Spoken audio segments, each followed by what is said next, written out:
Miles and I made a deal 10 years ago that if we were still single by the time we were 35, we would be a couple. That's ridiculous. We can do so much better than you. I know, right? Wait, what? Sounds like you're gonna have to do something about it. Being single requires the proper equipment. Nothing is worse than unwrapping the Whopper only to find they skimped on the pickle. Now, you can come home to Jeff Stryker. We have 30 days to find Miles a boyfriend. You need less romance. It's your favorite flower. Oh, God. And more sex. I'm gonna find you the perfect guy. It's all about advertising. I'm a bad little boy who's looking for a sexy daddy. What is wrong with men? You wanna come in? You're not gonna kill me, are you? Contrary to what you may think, gay people don't all just sleep with each other. Really? I didn't get that memo, and neither did the rest of West Hollywood. I know guys. Some of them are real creeps. I can take care of myself. This is not going to end well. Can you imagine if Miles and I were together? You need someone to take care of you. I'm not like you. You keep thinking one guy is going to be exactly what you need to be happy. Miles is a hopeless romantic. All he wants is someone to love him. I don't need anyone. All I want is for him to be happy. You obviously love him. It always works in the movies. Hell yeah.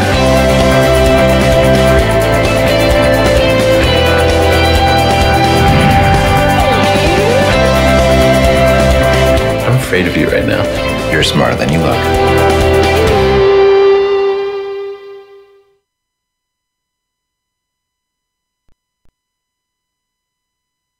All right, we're back.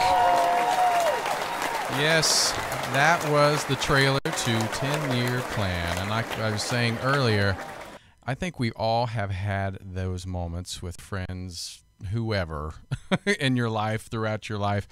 And I'm here with one of the amazing actors, Michael Adam Hamilton. How did you come up with the 3 names? Did somebody else have Michael Hamilton? Is that what happened? 7 of them, actually. Seven? On IMDb, Lord. and I was just like, I don't want to do this. I kept getting weird credits from other people and the credits that were going to other people, and I was just like, no, I'm using the Adam.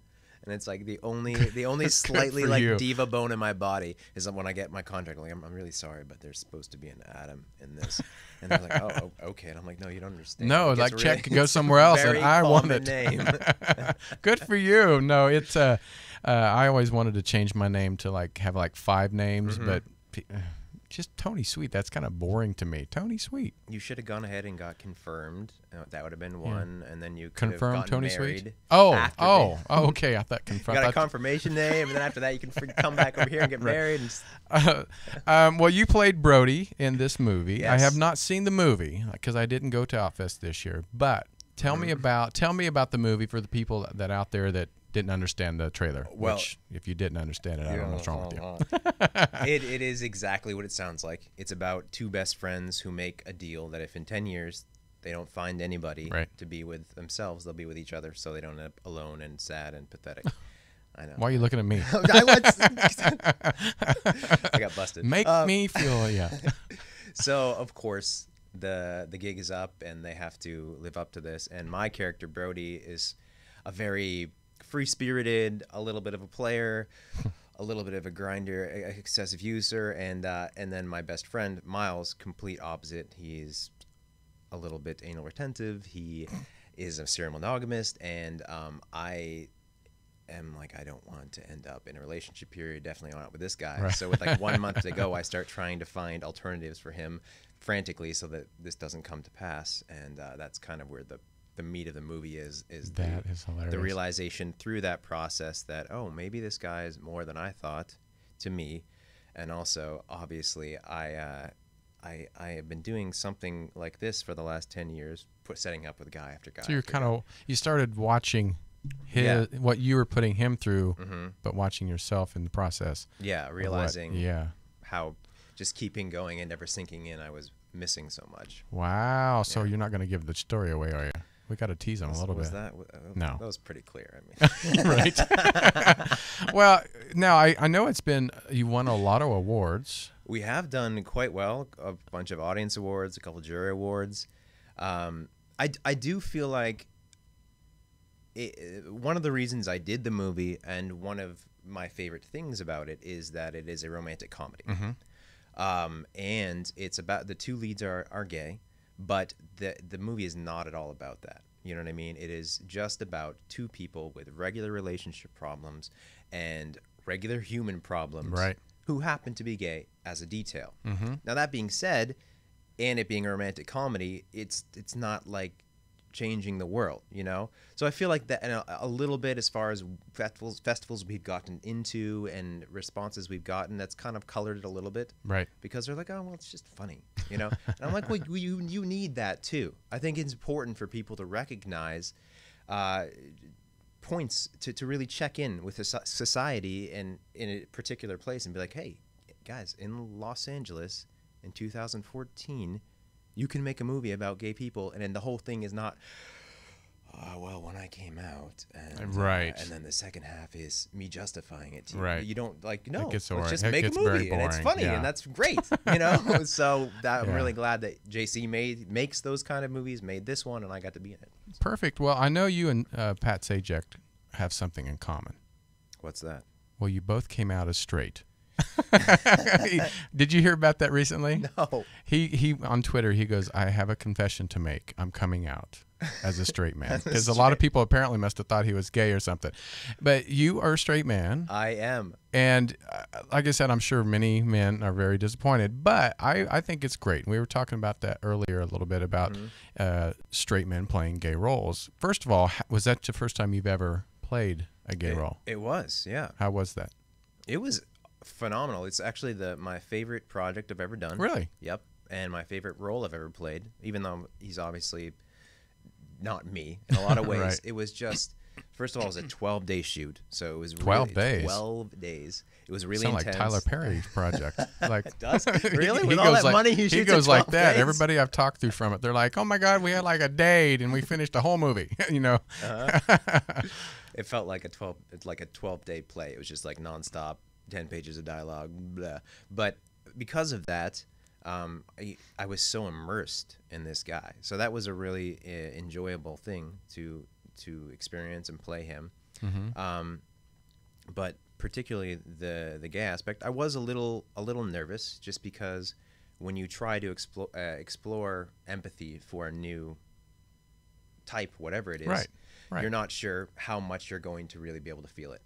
And but like day one, it was like, oh, this is going to be fine. The movie has gay actors playing gay roles, gay actors playing straight roles, straight guys playing gay. So there's the whole gambit is in this movie. But one of my first like love scenes was with a gay guy playing one of my hookups. And I, prior to the day, I'm all like, oh, okay, we're gonna do this. It's gonna be fine. I'm gonna do this. It's gonna be fine. And the people are gonna believe me. And I'm thinking, this guy is gonna like. Did you do extra push-ups just in case? I don't know. Please, you always do. Right. Love scenes, do push-ups. If for no other reason, to get a little flush and sweat. But I'm thinking he's all relaxed. This is whatever. I walk in there and all of a sudden just ease. I'm just like, I start like talking to him, like, and I could just tell he was so nervous. Really? I was like, wait a second. Okay. So that was a fun experience, and it proved to be like that pretty much for the film. Not that everyone was completely nervous, but just that I just realized that, like, when you understand someone's motivation and someone's life, you don't have to worry about it. You know what I mean? Like, I understand what Brody was going for. I understand why he does the things he does, and therefore it's going to be true for me. No, I think it's great because I've never been an actor. I'm just playing Tony here, but as an actor, you're playing sometimes roles that are either difficult to play or going deep to find the emotions that you've never felt before, or just playing a role, like you said, that you've never even thought about playing before, and you just had to play because it stretches your to the limit. Was there ever a time where you're like, can we try something else, or maybe do something else because I'm uncomfortable, or are you just like, balls to the wall, let's go? Well, here's a little tidbit for you. JC, the director, right? First of all, unfortunately, when people hear that you're doing a gay movie with a gay director who is the writer and director, they're like, oh, what does he want, right? Right. And so I got that a lot. casting couch, Right, very yeah. good. And I got that a lot when I was telling Right. people about this movie. And initially, I didn't have that perception, and I started being like, oh God, and When's it gonna happen? but Or then you get offended. He's like, he never even tried. But JC was like the opposite of that. Like the he's like a teddy bear, so sweet, and like by far my favorite director I've ever worked with. Right. But when we did certain scenes, he would be like, so in this we're doing, and I'm like, JC, I know, JC, don't worry about it. And in this one particular scene, the other dude who's coming in and is a day player is buck ass naked, right? And It's not like we've not all seen a naked man before. Come on. And I'll JC play is being sports. all like, well, we never discussed in your contract, so you put your pants on and whatever, and we'll just frame around it. And I'm like, JC, would you like to see my butt? Like we didn't discuss it. Well, I'm not gonna melt. Right. He's like, well, if I don't want to put you in a weird place here. And I was like, it's not a weird place. Like whatever works for the movie. We all have I a don't butt. want it to be like a weird pan up and tilt around and like, That oh, is- they were avoiding Michael Hamilton's butt. So I was like, Michael Adam. yeah, thank you. Gosh, Adam. Yeah. I just forfeited my own contract. Yes. So that was I Wow. don't even remember where that came from, but No, that's great. That's great that you participated. You felt comfortable Yeah. enough with everybody in the cast and everybody to participate in the movie. But what is one of your most memorable? Could be funny. Mm-hmm. Could be Let's go to funny. What was like a funny situation that you could give us that didn't make the didn't make the thing. Yeah. Gosh. It was so fast that there wasn't a ton of room for like You humor. can't be funny. Stop playing. No This is screwing up. focus. I guess we shot this wedding scene. Mm-hmm. That was like, I don't want to give too much away, but there's a wedding, and Deborah Wilson was, I love Deborah or Wilson. Skelton. Sorry, Deborah. She's Skelton. so not funny. I don't understand. She's not funny at all. So I had actually worked with her previously. Oh, you have? And- Okay. And when I met her, she's funny. She's always been funny as long as Right. I think I've known of her. But not shooting, she was kind of low key-ish, right? And slightly vulgar and hilarious. But but Did you see her tattoos, by the way? How could yes. When I made that mistake once. But anyway, go ahead. So this time, she's sitting there, and she's in this, being the minister. She has this monologue where she speaks about love and friendship Right. and all of these flowery things and somewhat spiritual things. And so I casually just say to her, Deborah, what's been up? How are you? And she's like, oh, honey, I'm great. And she went off for like 20 minutes about like the meaning of life and this like the path of the universe to me. And it was actually a really amazing experience, but it was also hilarious because like one by one, people were like I'm sitting down and she's across from me. People would just stop. And I looked up at the end of this thing, and like the entire movie is just watching Deborah talk about like the meaning of life. And she's like, "Oh, are we shooting now?" So, And this is one thing she says a lot. She'll go, "Oh, you're so pretty. Oh, thank you for seeing yourself in me." Did she use that one? no, I'm blessed. I'm blessed. Yes, I said I'm you blessed. look great. You sound. Yeah, I'm blessed. I'm blessed. Yeah, I love her. She Yeah. is hilarious. So let's go back to your childhood. You grew up in Maine, and you were in ballet. How did you get into ballet? Yeah. I got into ballet the way I got into most things in my life. My sisters just dragged. Yeah, my sisters didn't ever make me do ballet. No, Come on. they locked me in closet and stuff like that. No, I have 3 sisters, and I have one that's 18 months older than me, Elizabeth, and then a little sister, Rachel. And when Elizabeth and I were growing up, we were really close, had the same friends, and Rachel was the one who went in various closets and whatnot. And, but I got into ballet because I literally would have to sit outside of their dance class and just do nothing for 2 hours twice a week. And So you're like, screw it. and at first that was like whatever. I'm sitting in the car before iPhones, before iPads, so that's And You're that old? What do you do?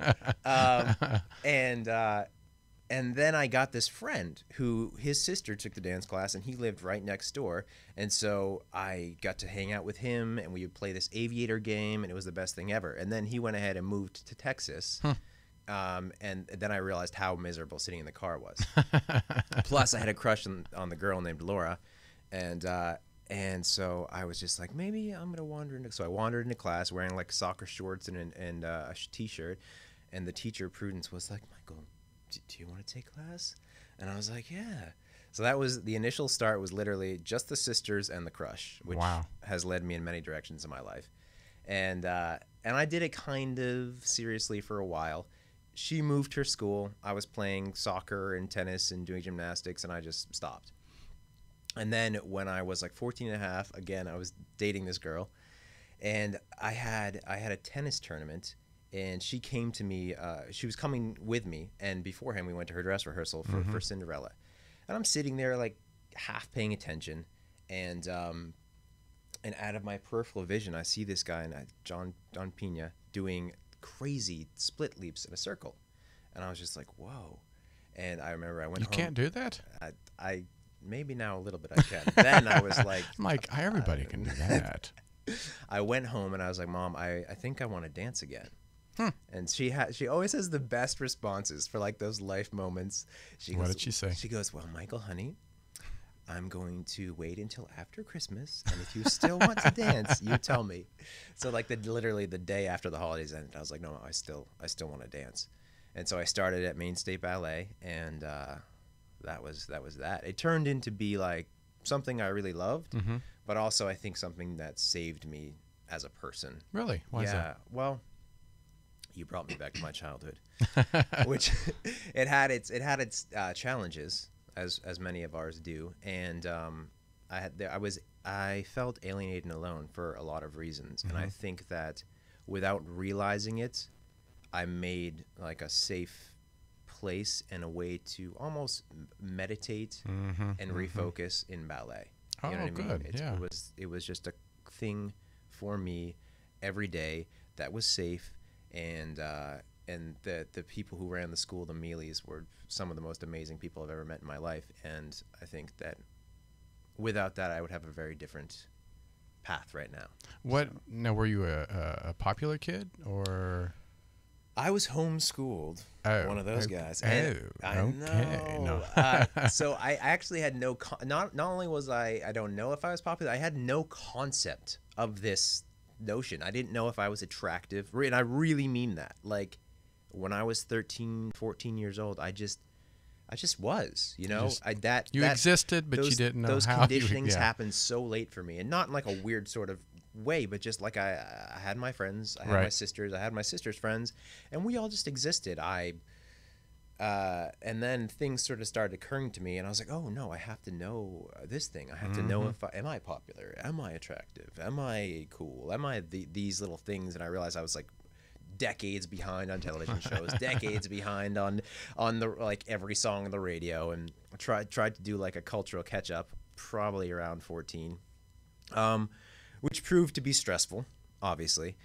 But I think the main thing that was there was not my social interaction. It was some tumult in the family. Right. That I needed a place to step back from it.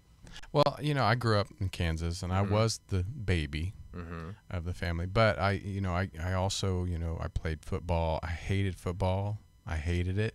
Hated it.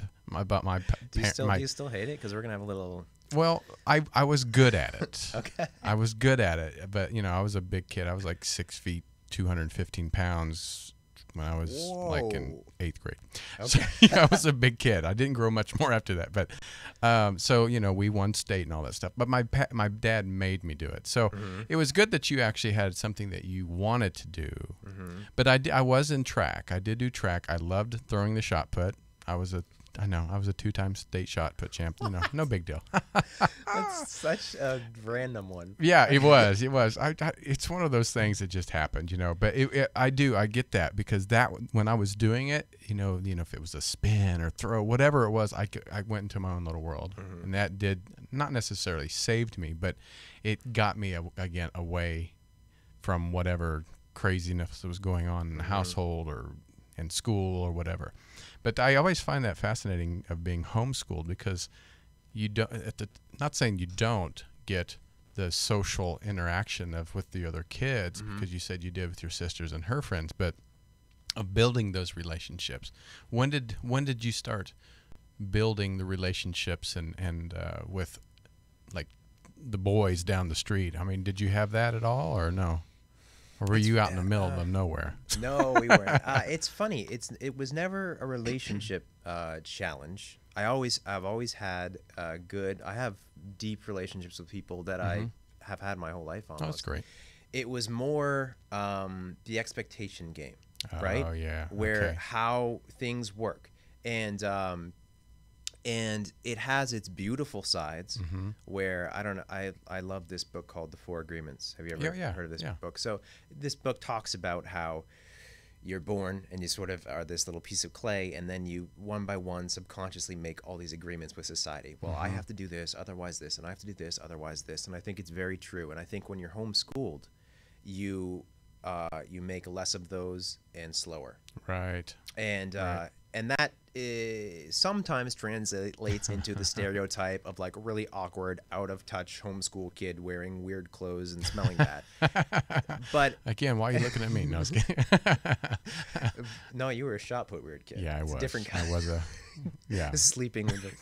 Well, I actually though, in my freshman year in high school, I got up to 250 pounds. I wore these huge glasses, greasy hair, and then by the end of my freshman year, I weighed 190 pounds, spiked hair, and contacts. I was like my coach used to say, "You're the best before-after picture I've ever seen." Go ahead. I didn't mean to interrupt. That's okay. So the flip side of that equation, and the unfortunate thing can happen when you're homeschooled, right, is that you get this beautiful window to really find things and take them as they are, right? And unfortunately, kids who go to public school don't always get that. They get to immediately be put on a track, right, and learn how to be graded, and learn how to be graded by their friends, and learn how to be either varsity or junior varsity, and all these things that are telling them who they are, and they have to live up to them, whether it's a good thing or a bad thing. right. But when you have been the homeschool person, and at some point you have to jump on that conveyor belt, it's like, wait, I don't understand the rules here. What do you mean? So slow down. Just give me a second. So that's a little tough, where you're like, the first time someone looks at you with a really judgy comment, and you're like, why would genuinely, why would you even bother saying that? And then you start to realize, oh no, that's how people communicate. Okay. Like, and then you move to California, and there's a completely different communication. Yes, God. So how did you get into the acting world? I mean, because being in ballet, I wouldn't think that was a transition. How was that transition from ballet to acting? Again, the sisters. It's funny. Good thing for your sisters. I was just talking to my mom about this the other day, and she has a completely different version of the story. So I'll tell you. Always do. I know, right? I'll tell you my version. My version is I was at school and finishing football practice. Okay. What'd you play? I played cornerback and quarterback. Oh, of course. Yeah. Always the good look one's a quarterback. I liked corner better, though. Did you really? Okay. Yeah. Well, I was better at it, I guess. Oh, okay. There's a kid in my grade who is phenomenal, so it's kind of, there's no place for me. Thank you, Chris Dowdy.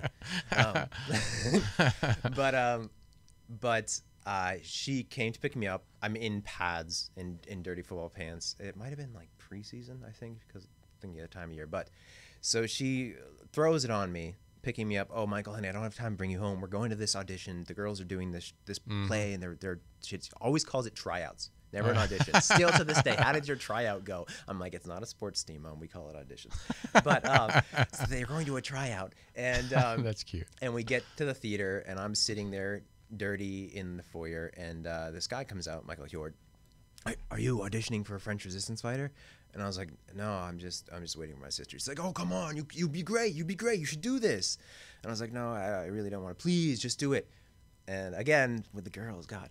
So then this girl, Veronica Vandalowski, comes out, and and I noticed her, and she like sat down. She's auditioning for it, and we chatted a little bit. She ended up not even doing the show, by the way, but enough interest was created that I went in and auditioned and did this show, and it was the most fun I had ever had. And on top of that, like my entire family did the show. It was really? I'm serious. It was a little princess. And You played a little princess? I did. That was, I bet you. Again, Right. again with that confusion. But yeah, my mom was in the chorus, and my sisters. Oh, how and funny. Yeah, it was That's great. It was quite a little moment in time, and I ended up kind of similarly to ballet, sort of surpassing all of them in this thing they dragged me into. Good for you. Show them up. Not even, it wasn't intentional. I needed it. And I did probably 7 shows back to back with Biddeford City Theater, and I just never looked back. I started going around and doing them at different community theaters and local theaters, and then at high school, and I guess the film acting thing occurred to me because I don't know, I never wanted to be like famous, right? Right. I didn't have that concept of myself of, oh, you can be that one day. Like One Tree Hill was one of my shows when I was growing up, and which is, we remember that. So Winter Hill? One Tree. Oh, One Tree. Did I thought you say said it winter. that poorly? Well, Gosh. you know, maybe One Tree just Hill. my 45-year-old hearing's probably gone. But I was doing shows in high school, pretty much all of them, and people were like, are you gonna be an actor? And I was like, no, I'm gonna be a lawyer. That's what I want to do. And Really? You want to be a lawyer? I wanted to do yes, I thought I wanted to do international business law. It's a little different, Yeah. but in some ways not so much. It's all about arguing who owns something and being the best. So I decided that maybe what would it even look like to do this? And then I heard this announcement on the radio that they were doing this scouting thing at the Doubletree Hotel. And this girl that I did theater with was like, I kind of want to go, but I don't know if I want to go. Will you go with me? And So another girl got you. God, this one I didn't have a crush on, though. Oh, okay. So we went together, and I was kind of half committed, but curious, but didn't really want to admit that I was. And the way that they did it at this, it was Pro Scout. It was the weirdest thing. They would be like, they're all like, so some of you are meant to do this, and some of you are not. And the way we're going to communicate with you is hand you a card from this deck of cards. Okay. And if you get the right suit of card, you have been chosen. And you will go to the You're looking for the cameras like, where is this a reality You will go show? to the Boston Pro Scout Convention. So I got the right card. I think mine was an Ace of Spades, maybe. I got the card. And I was like, okay, well, I got a card. And the girl was like, of course you did. And She didn't. No. so so I ended up going to that thing. And I was completely naive and very fresh-faced, I guess you would say. And ended up getting more callbacks than anybody else that weekend from different casting directors and agents and managers. And I was like, okay, maybe there's something to this. So I met That's great. Yeah, I met this one particular guy named John Simmons who was like, if you want to be an actor and that's what you really want to do, you have to come to California. Now, meanwhile, I'm going into freshman year of college to do law. And I was like, well, let me, I'm going to finish the first semester and see what I think. All of a sudden, the academic path that I was on, I mean, I was from like 7th grade, I knew I really wanted to do this. I really wanted to go here. And that was like all I thought about. And then once I graduated and achieved it and was in school and that wasn't the goal anymore, I was like, why am I here? I hate these classes. Like, most of them are boring. I don't really want to do this. And that was, in the back of my mind was John Simmons being like, if you really want to be an actor, you have to come to California. California, here. So I finished that semester, and I went to California. Yeah. Wow. And then, before we get you out here, you also have a production company. Yes. That you started. What's the production company? It is Pleasant Vertigo Productions. And initially, I did it because I was copywriting scripts, and I wanted to, like, have them protected, but have myself protected and whatnot. But since then, I've done a couple shorts with it, developed a couple shows with it, have a couple movies with it. So that's great. Yeah. Wow, that's I love to see people like that go out and are committed to making, not sitting around waiting for something to happen. I'm like that. I get bored if I'm waiting for somebody else to do it for me. So I try to create. That's how I started, Universal Broadcasting. I started in radio, and then I just kept building and building, and my visions are way out there. I mean, so I think I'm sure you're the same. I think that's like growing up. You go in that little world. That's where you create things, and that's where you start creating your future, and you visualize all these things. As Eddie would say, visualize, put it on paper. Well, where do people can find more information about your production company, the film? Where can they go? And sure, my website is michaeladamhamilton.com. Michael Adam Hamilton. The Twitter is at @the Michael H. And Michael Adam Hamilton on Facebook. But I would say I put the most out there on Twitter regularly. That's the best way to follow things. Well, hopefully maybe you'll come back and join us again. Maybe you can co-host, or maybe you can just come back with another project. I would love to, man. Anytime. Yeah, I would love that. Well, I am glad that you're here, and please go see this movie. I don't know if it's going to be available maybe on Netflix soon, or I don't know. I don't 100% know what his plan is. I know that you can pre-order the DVD. Oh, you can? Yes, 10yearplanmovie.com. You can pre-order the DVD. But I think that he sort of has a couple distribution offers, but he's waiting to see really what he wants to do. All right. In today's world, sometimes self-distributing is better. Yeah, it is. That's why I think a lot of even musical artists now are doing it themselves. Why would I give you a piece to put I'll take my 1% music on a website? I could put my music on. Right. All right. Well, thank you so much for being here, Michael Adam Hamilton. All right. We're gonna take a break, and I wanna play one of my favorite YouTube videos that I've been watching. It's these two girls that are. Have you ever seen this? It's called Slingshot. You know where they take these people and it's like a ride at a fair or something, and they shoot them up in the air. It is the funniest video I've ever seen. I about pissed my pants the other day. What but is anyway, it? It's these two girls, and there must be in the South, and they have kind of an accent. And this one girl named Tony, and she's like, "I don't want to go. I don't want to go." And so the funniest thing is this guy that was running the ride. Oh my God, he did a trick on her. He's like, "All right, countdown, 5, 4, 3, 2," and then she's like, "Oh my God, I didn't go anywhere." And he goes, "Oh, did you check your seatbelt?" And she goes, "You didn't check my seatbelt? You didn't check my seatbelt?" And he goes, "Well, just reach down and check it." And as soon as she reached down, he hit the thing and shot her. It was hilarious. So I'm going to play that for you guys right now. All right, don't go anywhere. On Air with Tony Sweet, we have a lot more to do. Toke should be here shortly, and our next guest, Trev. All right, be right back. Thanks, Michael. Thank you. It's too late now. Tony, where's your... I know it! Is it snap good? No, I'm not ready! Oh, it's gonna go! All right, girls, here we go in 3, No! Oh, God, and I didn't go nowhere. I'm just kidding. I wasn't gonna do this, Courtney. Oh my God, just go. Just go! I'm scared. All right, y'all just check your seatbelt real quick. Oh, you didn't check it? Did you check I it? ain't checked it yet. Just pull on it for me. There you go. Oh, shit! Oh, son of a bitch! I wasn't ready! I wasn't fucking ready! Ah, they got me! Check my seatbelt! They got me! Check my seatbelt! Son of a bitch! Ow!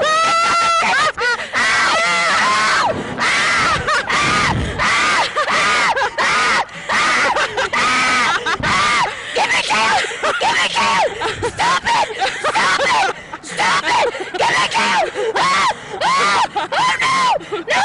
get me down. Oh no, it's over. This wasn't worth $75. This wasn't worth it. Get me down. No. Are you fucking? Yes. That motherfucker lied. He told me to check my seatbelt. I was checking it. I wasn't ready. I wasn't even holding on. I'm almost to the ground. I'm almost.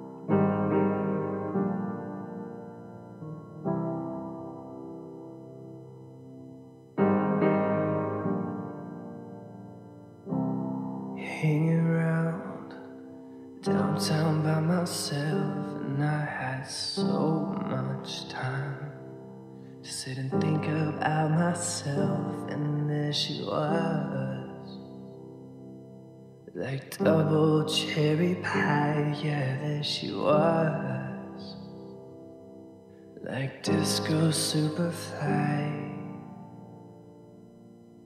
I smell sex and candy, yeah. Who's that lounging in my chair? Who's that casting devious stares in my direction? Your mama, this surely is a dream.